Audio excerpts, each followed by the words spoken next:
Oromiyaatti irreeffachuuf deeman gama Itoophiyaa galan. Wanni na dhagaamu jaachi deemu akka gostitti jirtiin argaan na dhagaama. Uummatsu wanni ani dhaamadhu warra leenaada ta'een jabeessa nullee yoo garan gadhum naada ta'een jabeeffachuu. Si'a tokko ijoollee 3 ta'uu fi dhirsi hin nagatee jetti dubartiin tokko. Takkaattiin ijoollee 3 operaasiyooniidhaan dahe sa'aatii dahutti na cina ture. Ergan ani ijoollee 3 dahee kutaa opereeshinii keessaa baheen booda ana gatee bade. Pireezidantiin Soomaaliyaa Finfinnee galee jira. Daawwannaan kun maal akeeka sagantaa keessa dhageettanii kanaaf oduu dabalataan waliin tura an Asli Galgaloo. Nu dhiyaadha oduuteen jalqabaanii miidiyaa Oromiyaa Broadcasting Network damee godina Arsii keessa hojjetuun gaazexeessa Nageessoo Galchuu sanbata dabree magaalaa Sallaatti to'atame. Gaazexeessaan kun poolisiin to'atamee guyyaa 5 booda arraama murtii dhiyaate. Haati manaa Aadde Birtukaan Kaadir akkamiin akka qabame nutti himti. Hojiidhaaf yaamanii hojiidhaaf barbaanne jedhanii naannoo bilbilee gara waajjira poolisii aanaa lammaffaa deemaa jira hojiidhaaf naan jedhee ture. Ergasii ammoo seera jala oolte naan jedhanii hojiidhaaf waamanii hojiidhaaf akka barbaadanitti yaamaniyyuu ergasii ammoo seera jala oolteertaa eeruun kennamee naan jedhanii mana achi seera jala na oolchan jedhee ogguu gaafannu har'a guyyaa 5ffaa isaati. Maaliin akka himatame eenyu akka himateellee hin beekne eeruun kennameeti hanga qulqulleessinuuf jedhanii guyyaa qaban san waraqaa mana ittiin sakattanii turuun qabaanne dhufanii erga isa qabanii booda mana illee dhufanii sakattanii turanii homaan arganne dhimmi aan ittiin hidhame maali jedhee inni gaafatu nullee gaafannee turre dhimma kana jedhanii wanni addaan baasanii nutti himanii turre har'a ammoo waan biraa akka waan adeemsa irreechaa gufachiisuufi jedhanii ifan qabu wanni isaan jedhanillee. Gaazexeessa Nageessoo Galchuu wayiteetti bilbilamee hojiif akka barbaadamu itti himamee dhimkoomii lafaan wal qabatee jirirraatti gabaasa hojjechuu fi garwajjirri lafaatti bilbilaa ture jettaati warrisatuun hidhamuu isaatiin dura qaamni wayiis doorsisaa jiruu fi sodaa akka qabu fuul feesbuukii isaarratti barreessee ture. Baroom kana muddee keessa gaazexeessaa OBN Seefuu Gurmuu mana isaatti qabamee hidhamee aduma murtiitiin dhiyaatiin jijaan booda gadhiifamuun isaa ni yaadatama. Jiyootaan booda.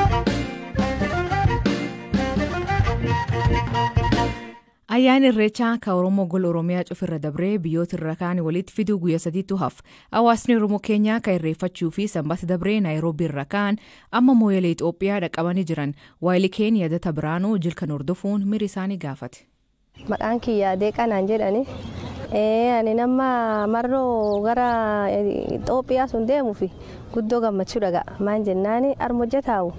Gosum tokko argaa Booran argaa Gabra argaa Garri argaa nuun Booranaalleen uffati keenya kun gostanaati ammoo wanni na dhagaamu jaachi deemu akka gostitti jirtiin argaan na dhagaama uffata keeyyacha keeyyatan hidhacha hidhatan waan tolfatan yoo achi garamma achi sun deemu mata kikee wanni jira an Booran dhugaa argaa ufiin jedha. Maqaan keenya Haawoo Kuntooma jedhani haadhalee bolaana qubadhu. Buutiyee ni ardaa marsabee kauntii keessa ammoo waan aadaa kallee akka gurubaa midhaafanne guruba aadaa waan kalcha aadaa Boorana gubbattii tochina guruba hedduu walta naannee warra aadaa lafcufa mooyyalkee jira buutii Boorana Gabra Burjii Garri Saakuyyee koona tareepedhani gosjaa mooyyalkee jira akkas walta daramne waan aadaa tochine gannaatti waggaa keessatti guwachuuf aadaa guddoo ishii garsiifna wanni aadaa kun beektaa nagaan dhufti namni gos dhufa walta darame nagaa lafaallee barbaadan amma lafti teentulleen booda gubbaa jirti keenyaaf Itoophiyaa waan nagaa Itoophiyaatiif nagaa keenya gosti achilleen gosum garaan walta daramne aadaa midhaasine lafti hojja jidduu wal yaanu nagaa walta gadhuuf guddoo irraa gammadayyuu durii qaraa armumaatti tochina aadaan gar Itoophiyaa gaambu mooyyaleetan calla garra daawwatan dasaan guddoon jirti guddoo irraa gammadee akka malee dansaa dhagasela deemee waan sun cufa argee laalee eksperiyensuun argadhee garanaalleetti tolfanna. Hawaasni Oromoo fi gosi biraa kaab keenya naannoo Marsabeetii Saamburuu fi Siyooloo irraa Oromoo Taanaa Riivaa Kafuullee Mombaasa irraa dhufaniitti makamanii jiran. Weellisaan kaab keenyatti beekamuu fi afaan Saamburuutiin weellisu uffata aadaa warra Saamburuutiin faayamee jilkanaatti makamee jira. Miirri isaa akkanaan ibsa. My name is Lemarti Lema. Maqaan koo Lemarti Lemaa jedhama. Kutaa kaaba Keeniyaa irraan itti makame. Hawaasa Masaayii keessaan dhufe. Kanan dhaladhee guddadhee ammoo Saamburuuttidha. Ayyaanni irreechaa kanan hawwaa turedha. Amma irratti argamuuf carraa argachuu kootti baay'een gammade. Jili kun akkuma Itoophiyaa seenaniin magaal Mooyalee irraa kaasee simannaan oowwan hangafoota mootummaa dabalatee taasifamaafii jira. Daraara Katamaa Itaanan Komishinii Turizimii Oromiyaa hangafoota jilirreecha Oromoo Keenyaa kanaa ag Mooyaleetti deemanii simachuuf dhufan keessa jira. Kaayyoon itti gara kana dhufnee fi sagantaa daawwannaa irreechaa yookiin irreecha karavaan jedhamu irratti namoonni yookiin immoo daawwattoonni Keeniyaadhaa sagantaa kana yookiin immoo ayyaana irreechaa kanatti hirmaachuudhaaf dhufan simachuudhaaf gara kana dhufne.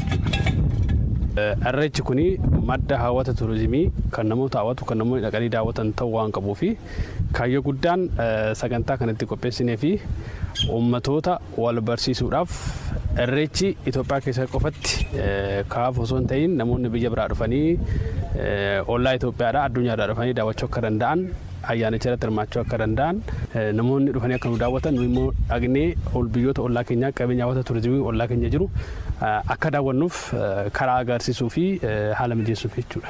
Sagantaa kun kanaan kan dhaabatu miti. Amma Keeniyaa waliin jalqabne biyyoota Afrikaa kanneen kaan biroo waliin illee haalli akkasii kun mijatee haalli kun itti fufuu akka qabudha jechuudha. Biyya kanaaf haaraadha jarri kun aadaa keessummeessummaa keenya kana fayyadamnee namoota kana jaalalaan simannee jaalalaan gaggeessuun dirqama qabna waan ta'eef namni kamiyyuu dirqama lammummaa isaa akka baatu dhaamsa dabarsuun barbaada.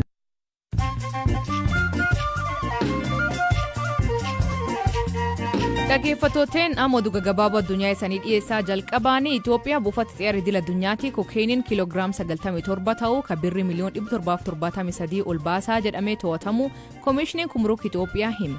Kokeeniin qoricha gammaatti buufata xiyyaarichaatti qabamaa ture keessaa guddaa jedhamu kunin shaanxa dubartii magaal keenya guddittii Naayiroobii irraa kaatee Finfinnee galaa jirtu keessatti argame.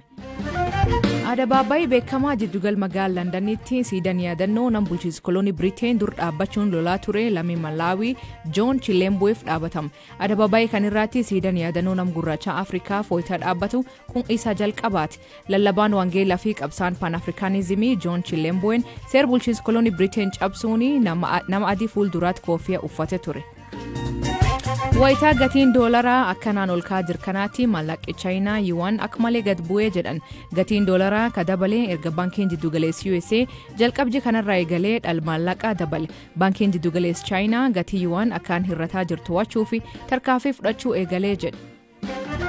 Weellistuun beekamtuun addunyaa lammii Koolombiyaa taatee Shakiiran gibira yuuroo miliyoon 14 waliin dhahuun mana murtii Ispeenii keessatti dhiyaachuuf manni murtii magaala Barseloonaa keessatti argamu weellistuun tuniin himannaawwan jairraatti dhiyaatee akka dhiyaatuuf ajajjitti baasee taa'ullee dhaddachitii yoom kaasee akka ilaalamu hin ibsin.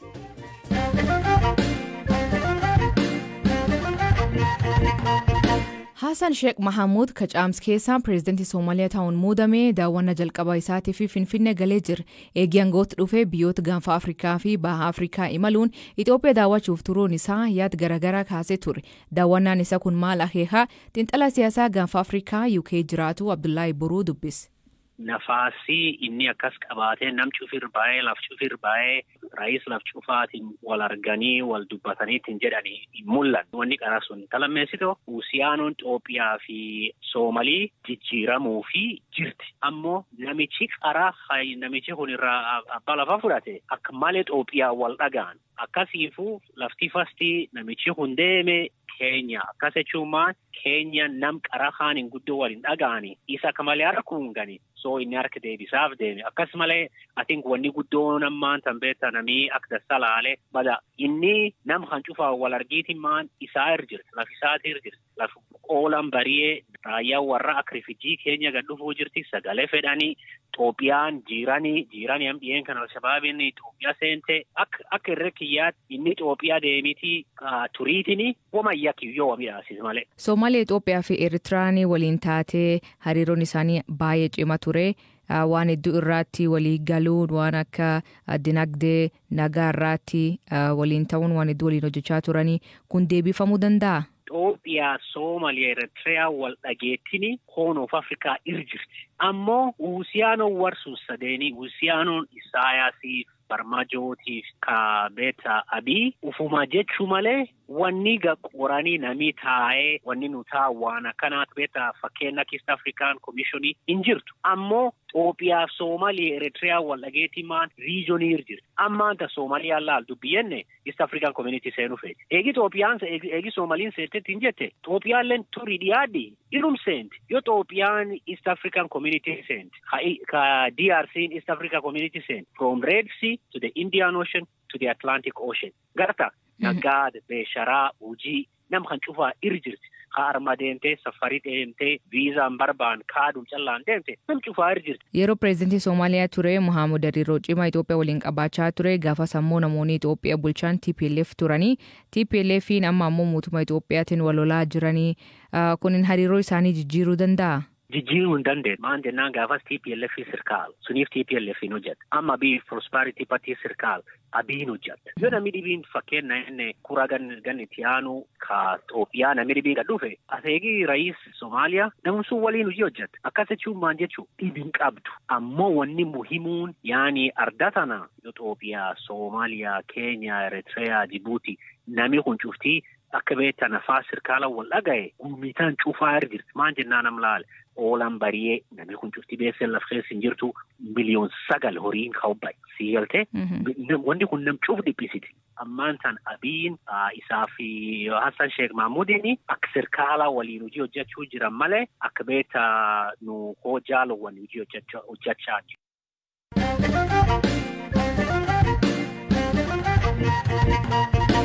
Jiraatu magaal hawaasaa si'a tokko ijoollee 3 deennaan dhiirsee hin agatee badee jette. Aadde Nasxanet Yohaanis ulma keessa taatee mudannoo gara nam nyaata kana akkanaan ibsiti. Takkaattiin ijoollee 3 operaasiyooniidhaan dahe sa'aatii dahutti na cina ture. Ergan ani ijoollee 3 dahee kutaa opereeshinii keessaa baheen booda ana gatee bade.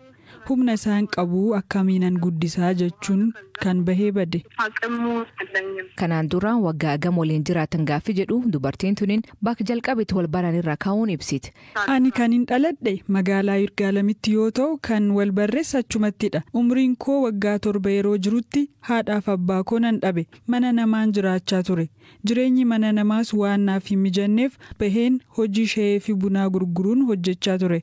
Kanaaf karaa shayii fi bunaa gurguruu sanaan isaa waliin wal argine. Bara 2009 irraa kaasnee waliin jiraachuu jalqabne. Isaan booda mucaa jalqabaa amma waggaa 5 kan guutte arganne. Yeroo mucaan jalqabaa dhalattus wal dhabnee adda baanee ji'a 4 booda walitti deebine.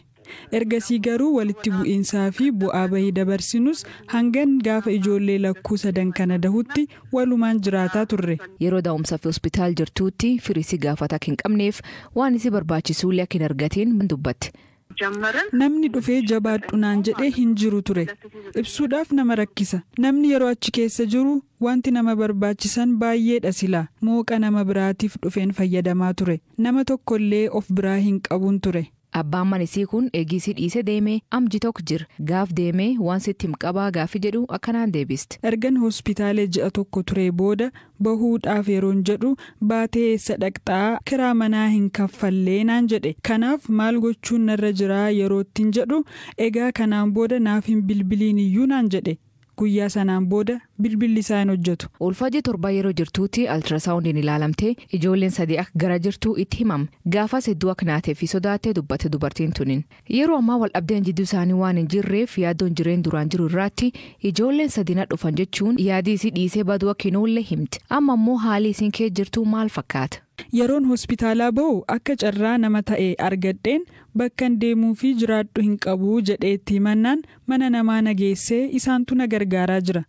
Amma akkaawuntiin naaf banamee uummanni Itoophiyaa na gargaaraa jira.